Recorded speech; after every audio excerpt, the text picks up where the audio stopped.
ಲಿಂಗಸೂಗೂರು ತಾಲೂಕಿನ ಹೋನೂರು ಗ್ರಾಮ ಪಂಚಾಯಿತಿ ವ್ಯಾಪ್ತಿಯಲ್ಲಿ ಬರುವ ಮಾಕಾಪುರ್ ಗ್ರಾಮದ ಮುಖ್ಯ ರಸ್ತೆಯು ತೀರಾ ಹದಗೆಟ್ಟಿದೆ.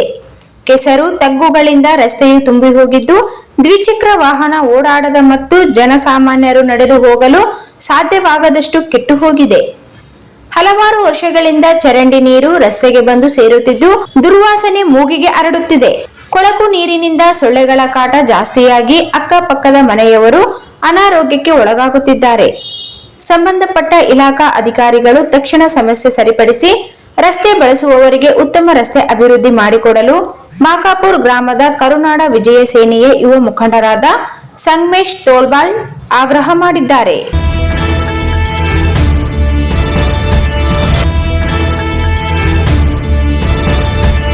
ಮೋಗಂ ಮಾಡಿದರೆ ಪಂಚಾಯಿತಿ ಮುಂದೆ ಕರುನಾಡ ವಿಜಯ ಸೇನೆ ಮಾಕಾಪುರ್ ಗ್ರಾಮ ಘಟಕದ ವತಿಯಿಂದ ಪ್ರತಿಭಟನೆ ಮಾಡಲಾಗುತ್ತದೆ ಎಂದು ಎಚ್ಚರಿಕೆ ನೀಡಿದ್ದಾರೆ.